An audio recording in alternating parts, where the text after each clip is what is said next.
Welcome to Disambiguation. I'm your host, Michael Fauscette. Each week, we interview experts in artificial intelligence, generative AI, and business automation to help business leaders understand how to use these tools for the biggest business impact.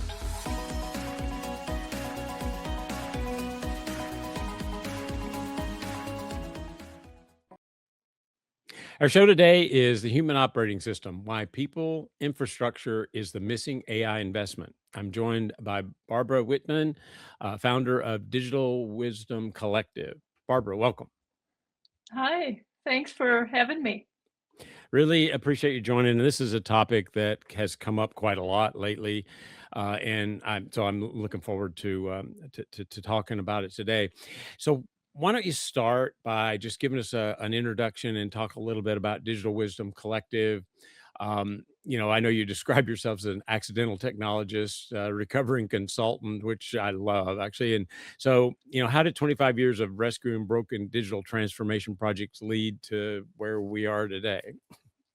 Yeah, so 25 years of fixing what was broken, I saw common patterns that were always the same.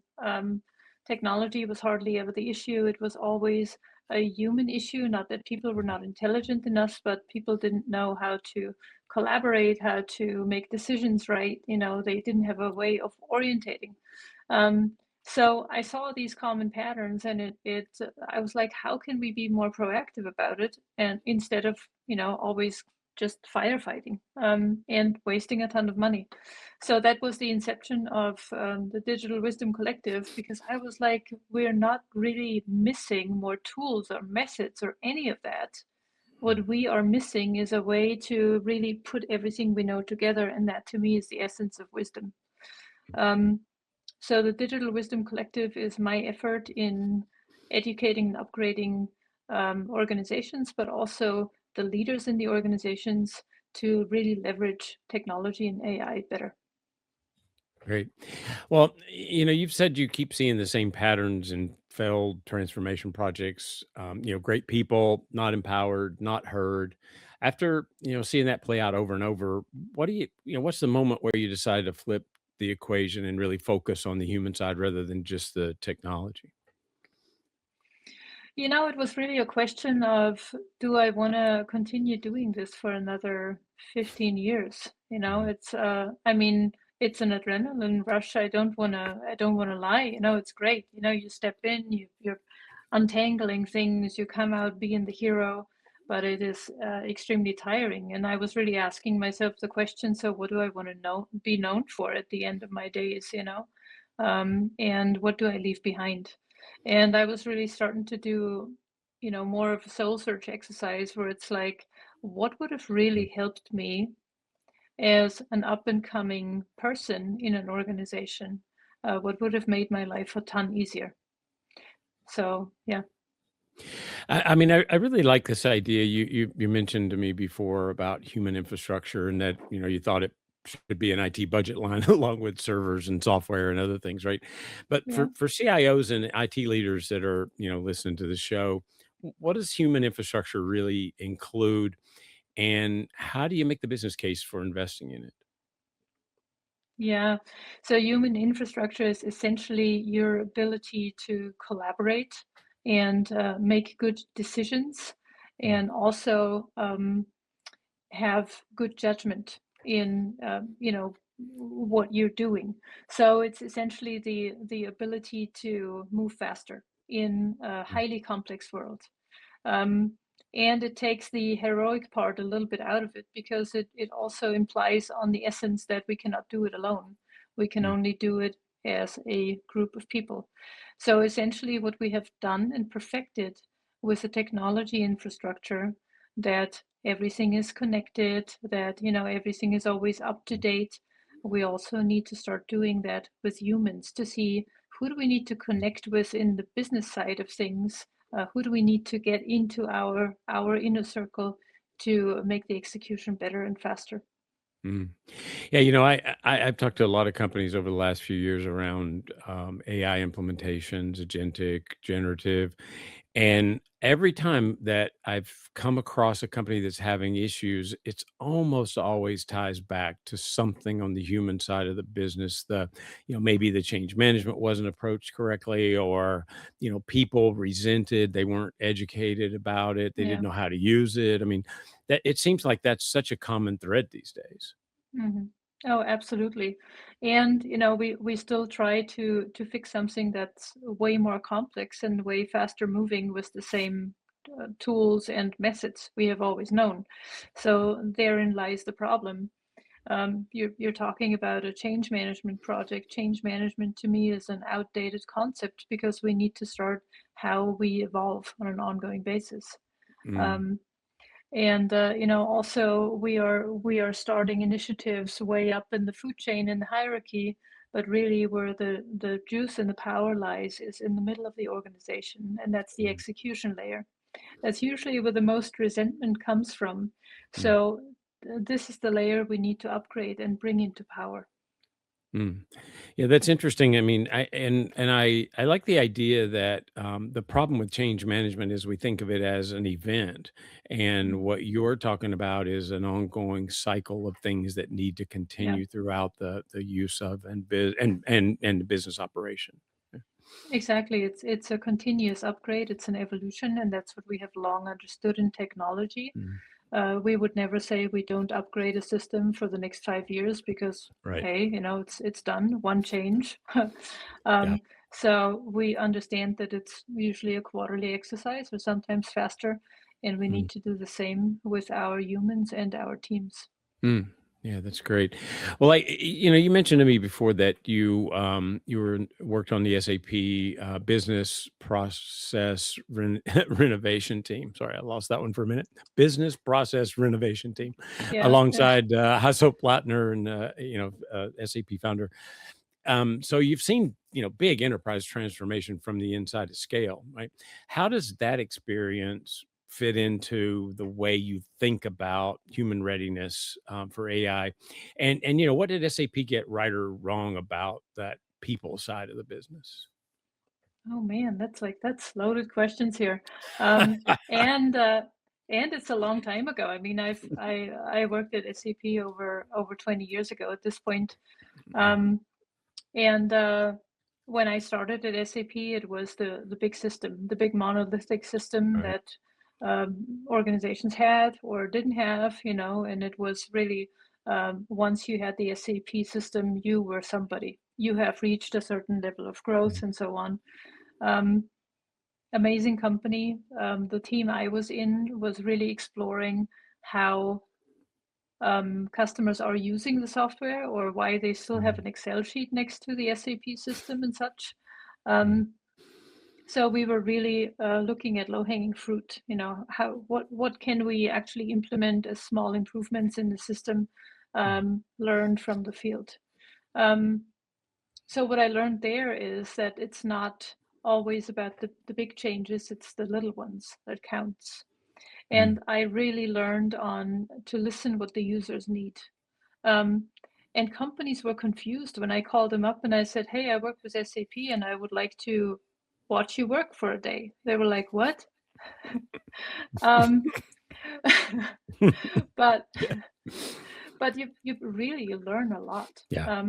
So that taught me that you really need to include the end user and you need to listen to their opinions. You cannot just push something on them, right? Yeah. Um, so SAP got a lot of things right. They are really a force to reckon with. And now in this day, they also need to learn how to be more nimble, and that's a Mm, hard one.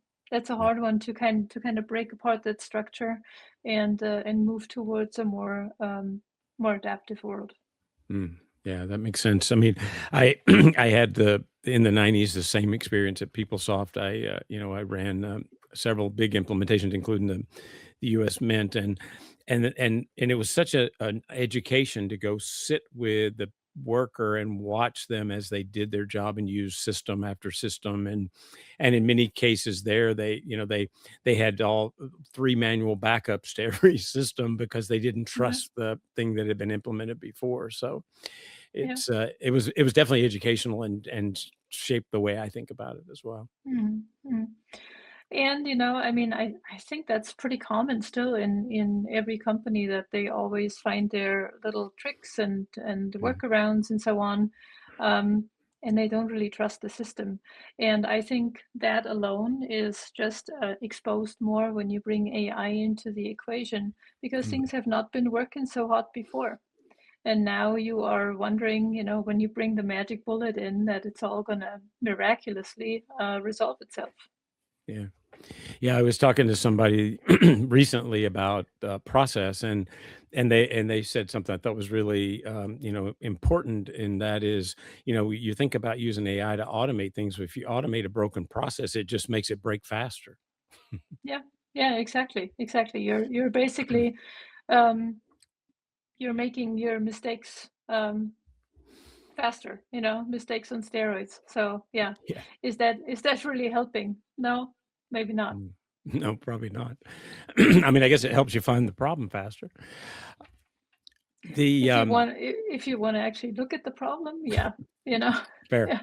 yeah, Yeah, well, that is also an interesting one, right?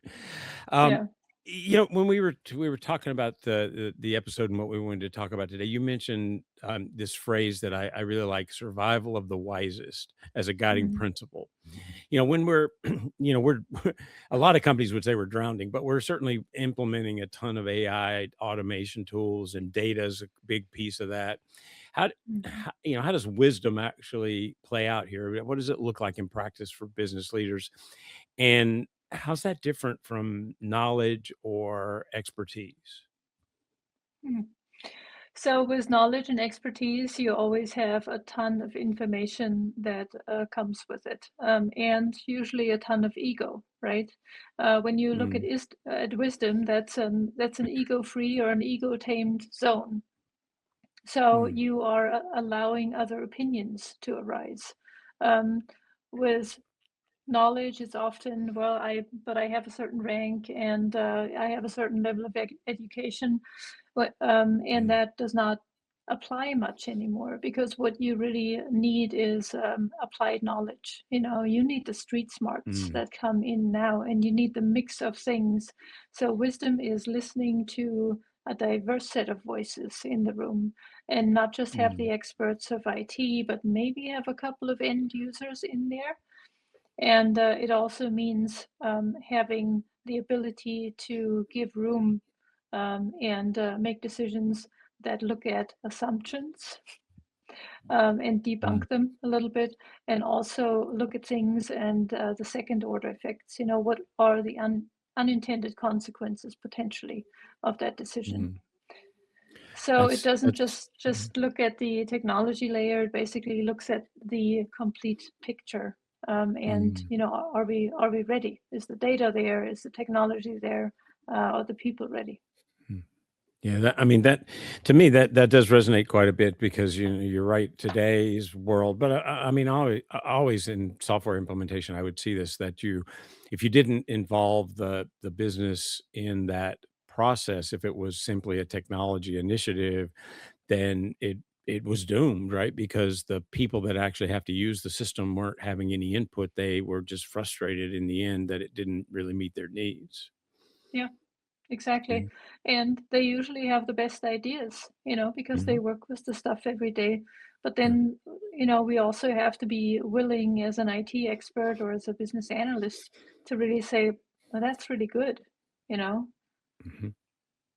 Yeah, and sometimes that's hard, right? Because we tend to want to just focus on that technology, and here's the best of how you should do this, and best of is really contextual, right? If you're in the business and you're doing a process, the process and the business itself has to shape a lot of that Yeah, as well.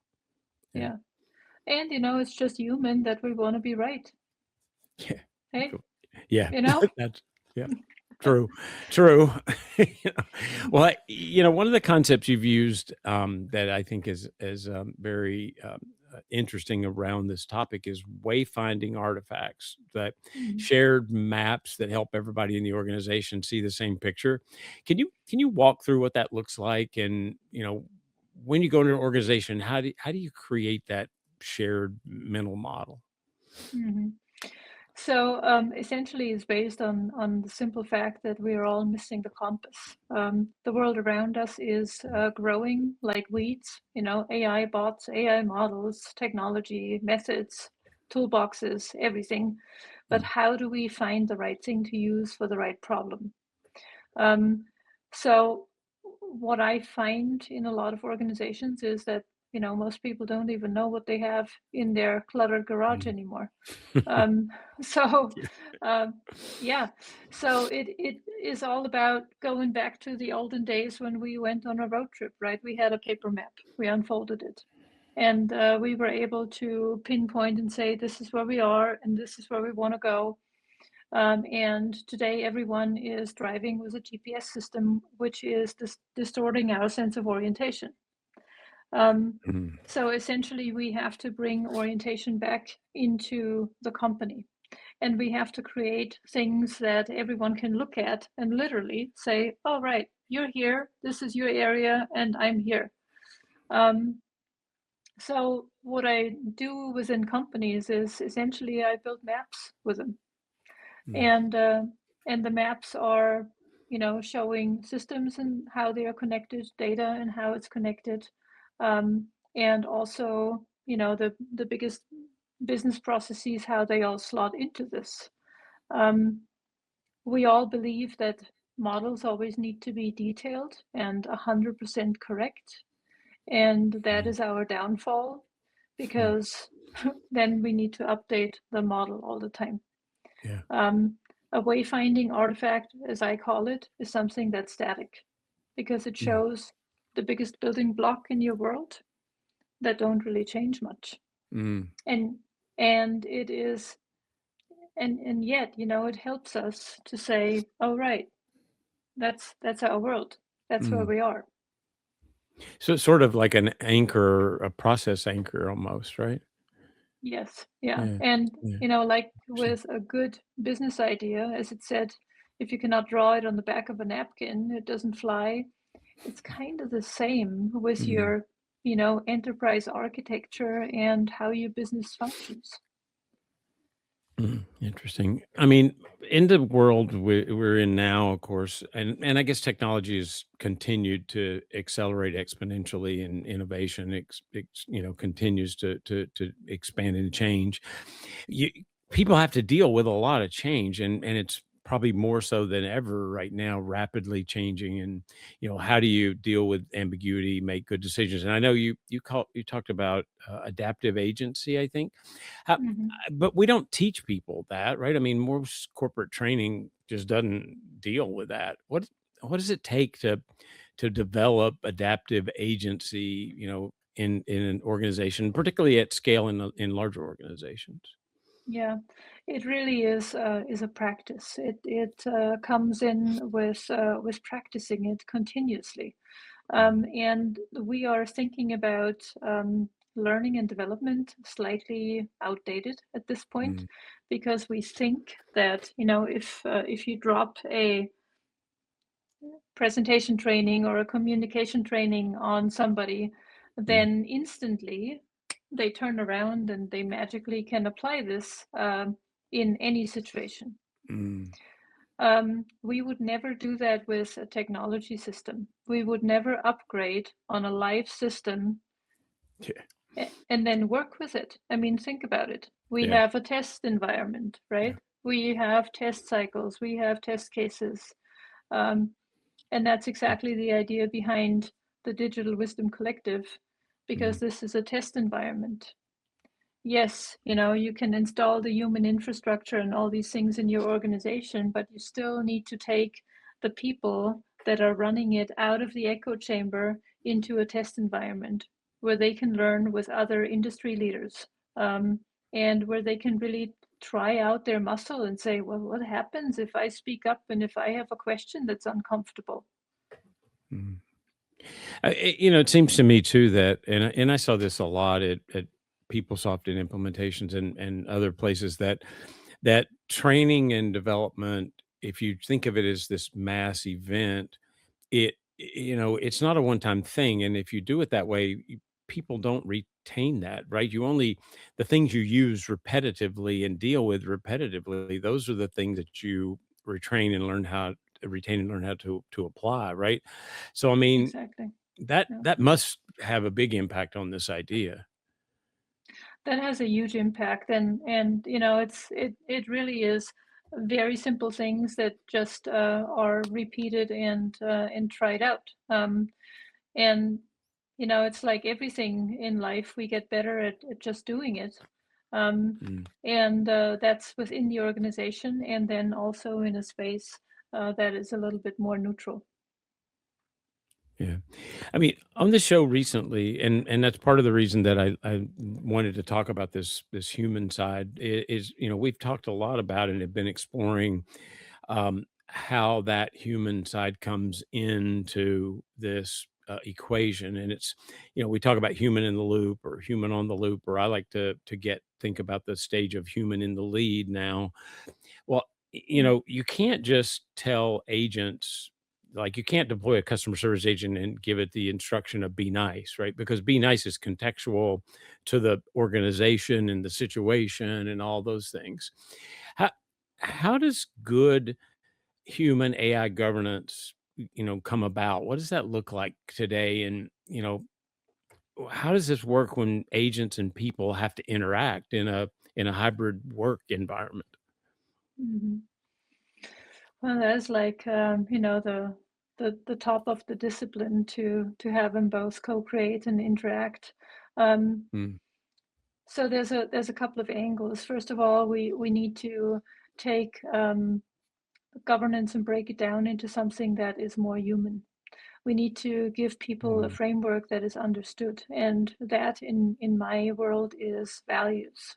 What are the values that we base our AI decisions on? If mm, and just give people a very simple baseline that they can understand, that resonates with them.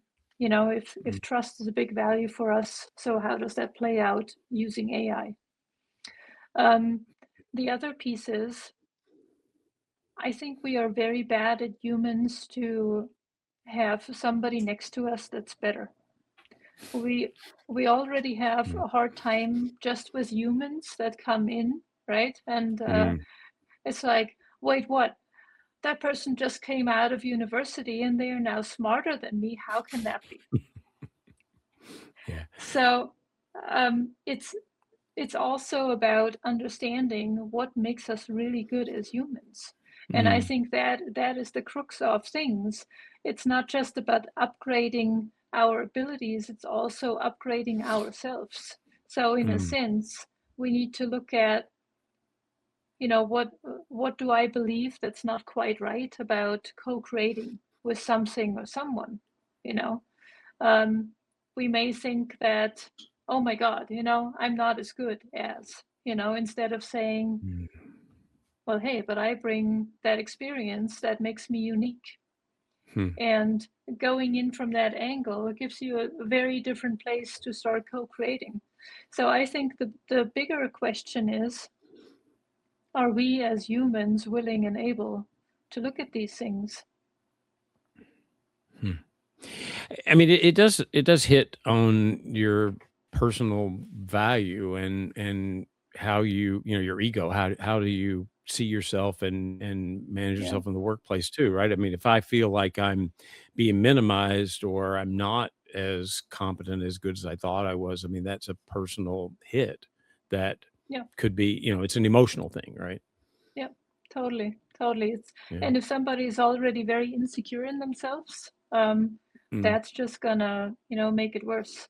And then you give them yeah. an AI tool, and if I am believing about myself not to be doing great work, and then I ask questions that are kind of having that vibe, then I'm basically training my AI buddy having the same limitations than I have. Yeah.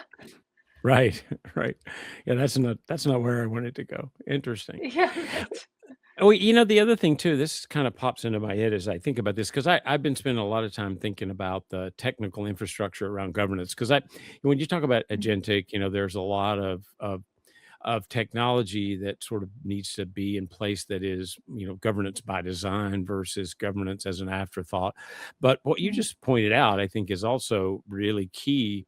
And that is that the human side of this is as much a part of your governance by design program as the technology itself, right? Because if those two sides aren't working together in that collaborative hybrid workplace, then the failure might not be on the agent side. It might actually be on the human side.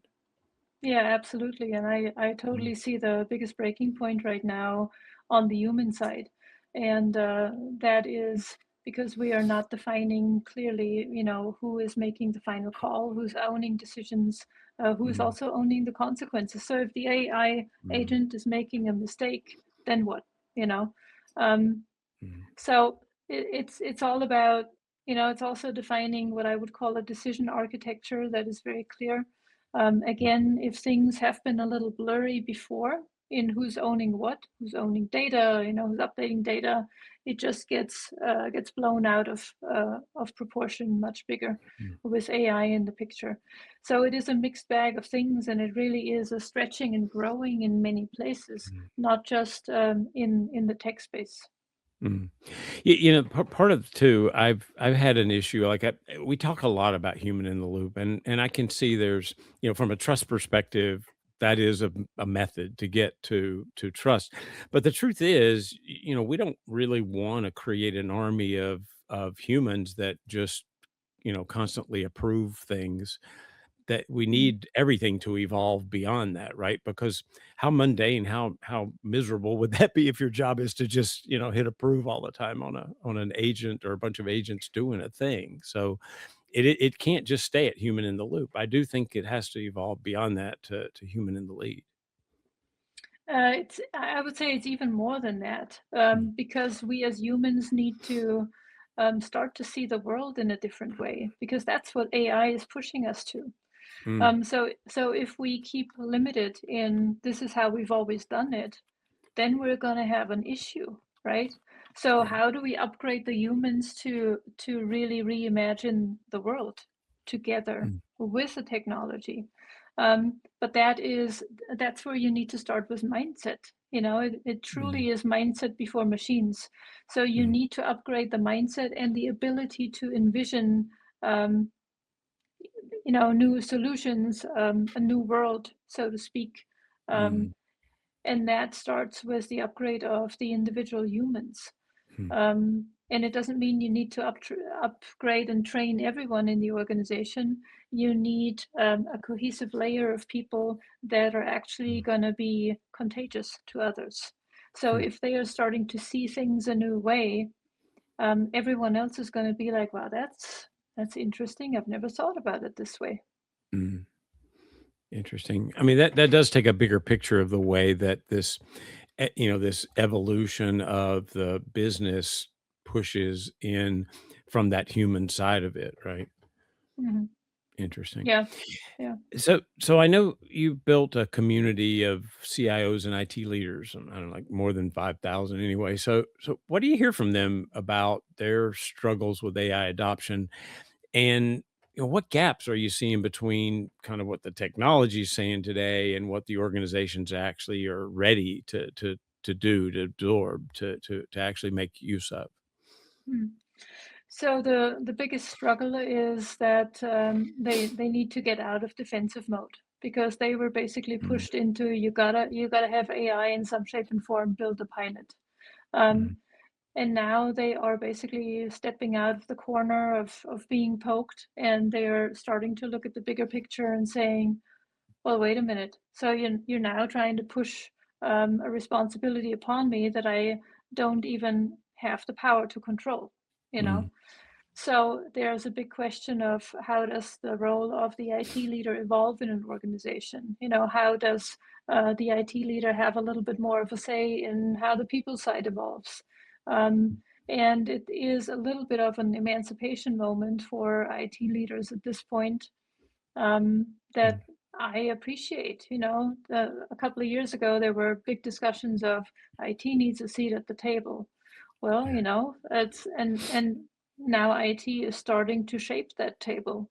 Um, and that also takes a different caliber of leadership, and a different caliber of influence. It takes an Mm. organization to understand that technology is not a department, it's part of their DNA. Hmm. It's yeah, that's it. I mean, that is a very interesting, way that this has to evolve too. That the the roles are actually, if you think about it as a hybrid workforce, you have digital employees, human employees. We've managed humans, and we have these, HR, employee success, whatever you want to call it today. But it's almost like in the hybrid workforce, the IT technology piece has to merge with the HR type function so that you can manage that whole workforce, holistically versus each of them separately. Some companies do that, and I see that a little bit dangerous because it's two very different personalities, right? So, Mm. Yeah. can it be embodied in one person? Maybe not. Um, Mm. but you definitely need to form a very strong alliance. You need to be Yeah. attached, by the hip with the HR person if you're in IT, and you need to shape, a common strategy. And Mm. ideally, it works in the favor of both, where HR had a hard time getting their talent development initiatives through, make that part of the IT budget as a human infrastructure, Mm. just embody it like that. It can be a win-win for both. Mm. Yeah, that makes a lot of sense. I mean, it definitely involves both sides, and if they can figure out a way to make that a collaborative effort. Yeah. Yeah. What in the past, we've thought of transformation as kind of a one-time training or one-time event, one and done, right? Roll out the tool, run a workshop, check the box, everybody's happy. And I know you've talked about how you think that process is broken, or that you've seen that it's broken. What does what does this continuous upgrade model really look like in practice? I mean, how do you keep people evolving at the same pace as the technology? hmm you're totally right. The whole transformation picture, also change management, is a little bit outdated in model. We need to Mm. start looking at it more as an evolution of things and not always make it this big thing where we like, massive effort to go from here to there. Mm. That also makes it a ton easier on people in the organization because it's not so disruptive. Um, so the constant upgrading in my model and in my world looks as, you pick a certain number of employees in the execution layer. I upgrade in the middle of the organization because that's the place where you cannot delegate Mm. complexity anymore. They have a voice that Mm. you want to listen to eventually. So Yeah. you take 5 or 6 people. I train them in an in-house cohort. We come up with wayfinding artifacts that help them navigate, and they learn how to use those navigation tools. Mm. And they become the body of the organization that has the ability to self um, multiply and inspire others, and they become a part of the collective where they are part of a cross industry group of people, and they go for continuous upgrading, and they can join sessions every month if they want to, Mm. and they have the ability. So it is basically a dual ecosystem model. I help people to install within their organization an ecosystem that works on its own, and I have Mm. an external ecosystem where people go to upgrade. Mm. Yeah, that makes sense. So if we step back and we try to look at the future a bit, look ahead a little, AI agents are gaining capabilities very, very rapidly, and they're starting to take a lot of the routine task out of the mix, and away from the human employee. How do you What's the role of the human worker in this? How's that evolving? And what skills should we be thinking about for our employees? What would be more valuable in a world where, the AI coworker can handle a lot of this routine, predictable stuff? Mhm. So the capability that is eroding the fastest to me is judgment, and Mm. that is something that needs to be kept alive at all cost. Because if Yeah. judgment goes away and we blindly trust what the AI agents are spitting out, that's when we are in trouble.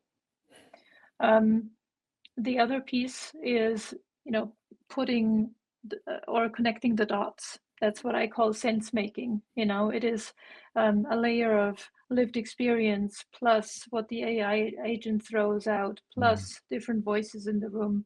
It's like, hey, so what are maybe the consequences we haven't thought about? How would it affect ripple down? Mm. So that is part of the bigger judgment piece. Mm. So we cannot lose the ability to solve problems together.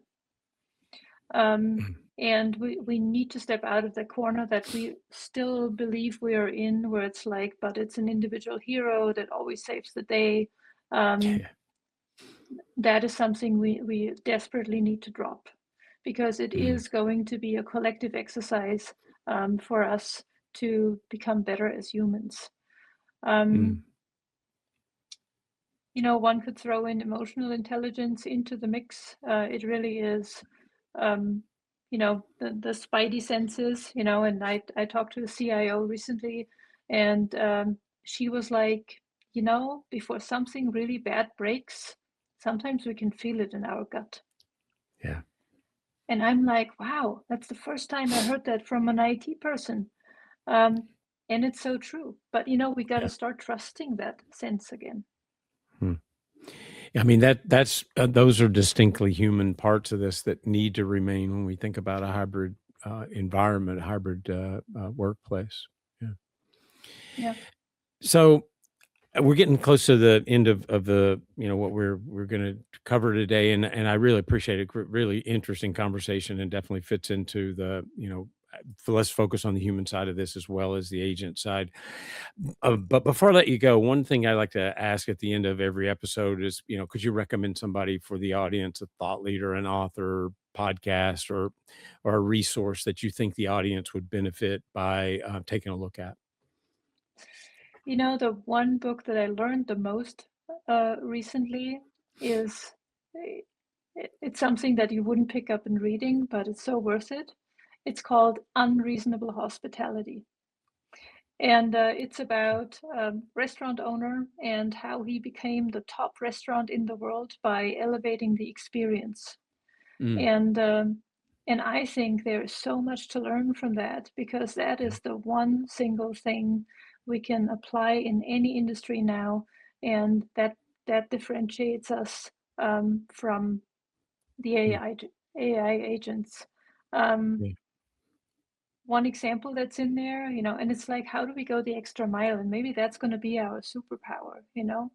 Um, he had a, a family from Barcelona in the restaurant, and it was a snowy day in New York, and the kids were talking about they've never seen snow and they've never gone sledding.